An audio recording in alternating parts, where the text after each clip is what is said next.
வணக்கம் நண்பர்கள்.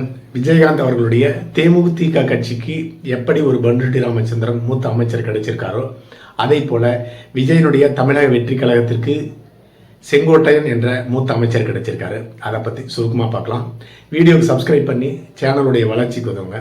கூடவே பெல் பட்டன் ஆன் பண்ணுவீங்க. அப்போ தான் சேனலில் போகிற வீடியோ உங்களுக்கு நோட்டிஃபிகேஷனில் கிடைக்கும். சரி, இப்போ வீடியோக்குள்ளே போகலாம். தேமுதிகவுக்கு விஜயகாந்த் கட்சியினுடைய தேமுதிகவுக்கு அண்ணா திராவிட முன்னேற்ற கழகத்தினுடைய மூத்த தலைவர் பண்டுட்டி ராமச்சந்திரன் அவர்கள் ஆலோசனையாக சேர்ந்து கொண்டிருந்தார். அந்த கட்சியில் விஜயகாந்த் இருக்கிறவர்களும் ஒரு நீண்ட பயணத்தை மேற்கொண்டிருந்தார். அவருக்கு தேமுதிகவில் உரிய மரியாதை கொடுக்கப்பட்டது. அவருடைய ஆலோசனை ஏற்றுக்கொள்ளப்பட்டது. அந்த அடிப்படையில் அவருடைய ஆலோசனையும் ஏற்று படிப்படியாக அந்த கட்சி உயர்ந்து 2011ஆம் ஆண்டு அண்ணா திராவிட முன்னேற்ற கழகத்துடன் கூட்டணி அமைத்து எதிர்க்கட்சி தலைவர் அப்படிங்கிற ஒரு உயரிய இடத்தை அடைந்தார். அதே போலவே விஜயனுடைய தமிழக வெற்றி கழகத்திற்கு தற்பொழுது அதை போலவே அண்ணா திராவிட முன்னேற்ற கழகத்தை சேர்ந்த மூத்த அமைச்சர் செங்கோட்டையன் அவர்கள் இப்பொழுது இணைந்திருக்கின்றார். அவரும் அண்ணா திராவிட முன்னேற்ற கழகத்தினுடைய மூத்த தலைவர். அவருடைய ஆலோசனையை பெற்று தேமுதிக கொஞ்சம் கொஞ்சமாக தன்னை வளர்த்து கொள்ளும்.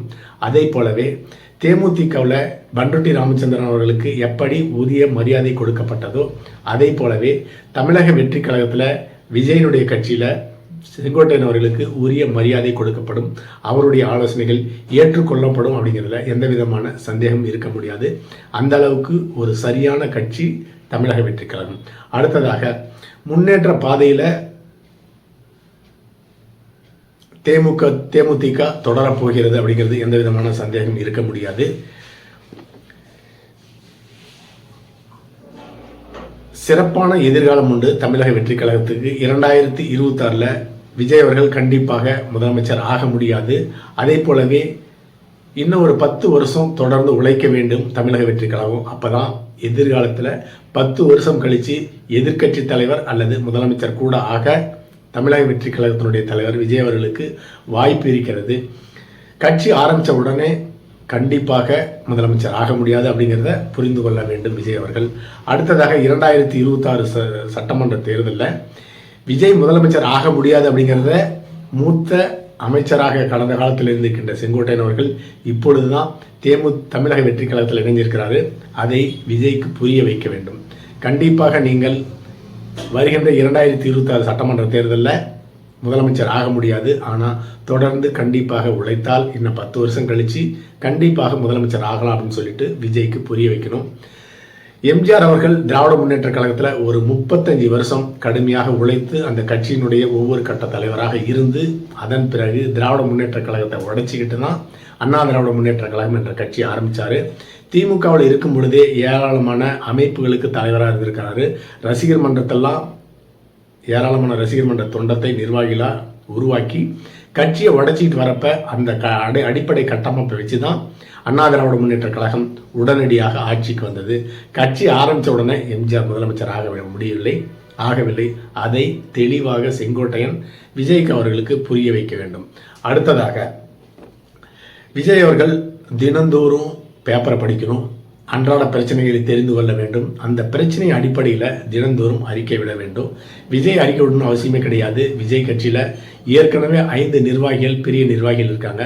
அவங்க கூட இப்போ செங்கோட்டையும் சேர்ந்திருக்கிறார். தினந்தோறும் பிரச்சனை அப்படிங்கிற பிரச்சனை அடிப்படையில் அறிக்கை விட வேண்டும். அப்பொழுதுதான் அந்த கட்சி தன்னை கட்டமைத்து கொள்ள முடியும் எதிர்காலத்தில். அடுத்ததாக செங்கோட்டையனுடைய உண்மைத்தன்மை.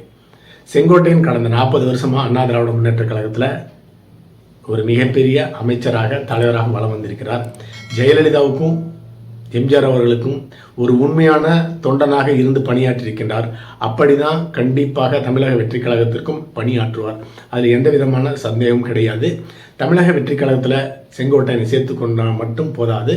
செங்கோட்டையன் கூறும் அறிவுரைகளை தமிழக வெற்றி கழகத்தினுடைய தலைவர் விஜய் அவர்கள் ஏற்றுக்கொள்ள வேண்டும். எல்லா அறிக்கையிலுமே எல்லா ஆலோசனைகளுமே ஏற்றுக்கொள்ள வேண்டும் என்ற அவசியமில்லை. எந்த யோசனை நன்மையாகப்படுதோ நல்லதாகப்படுதோ அந்த யோசனையை ஏற்றுக்கொள்ளும் இடத்துல விஜய் அவர்கள் இருக்க வேண்டும். அப்பொழுதுதான் அந்த கட்சி வளர்ச்சி அடைய முடியும்.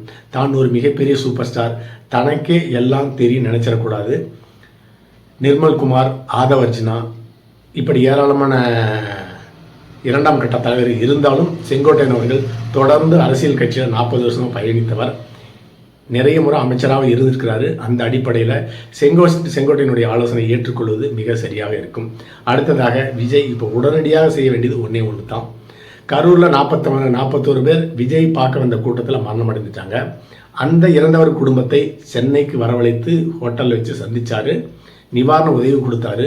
அது மிக தவறாக பேசப்பட்டது. என்னுடைய வீடியோவில் கூட அது மிக தவறான நடவடிக்கைன்னு பேசியிருந்தேன்.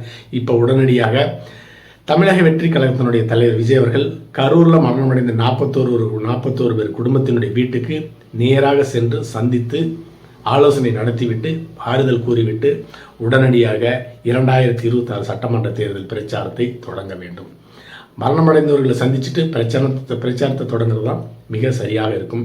அடுத்ததாக திமுக அரசு கண்டிப்பாக விஜயனுடைய பிரச்சாரத்திற்கு அனுமதி அளிக்காது. அதற்காக திமுக அனுமதி அளிக்கிறவர்களும் காத்துட்டு இருக்க வேண்டிய அவசியம் கிடையாது. விஜய் அவர்கள் ஒரு பெரிய தொண்டர் படையை வச்சிருக்கிறாரு, இளைஞர் ரசிகர் கூட்டத்தை வச்சிருக்கிறாரு. உடனடியாக தேர்தல் பிரச்சாரத்தை தொடங்கி கைதாகி ஒரு தடவை ஜெயிலுக்கு போயிட்டு வரணும். அப்போ தான் அவருக்கு அரசியல்னா என்ன என்று தெரிய வேண்டும். அப்பொழுதுதான் மக்கள் அவரை ஒரு முழுமையான அரசியல்வாதியாக வளர தொடங்கியிருக்கார் அப்படி புரிஞ்சுக்குவாங்க. நீங்கள் இறங்கி சந்திச்சாதான், இறங்கி தெருவில் நடந்தாதான் உங்களால் தேர்தல் பிரச்சாரம் செய்ய முடியும். இல்லைனா 2026 சட்டமன்ற தேர்தல் முடியும் வரை கூட உங்களுக்கு திமுக அனுமதி அளிக்காது. அடுத்ததாக மக்கள் உங்களை சந்திக்க சாரசாரையாக வந்துட்டு இருக்காங்க, கூட்டமாக வந்துட்டு இருக்காங்க. அது ஒரு தவறான முன்னுதாரணம்.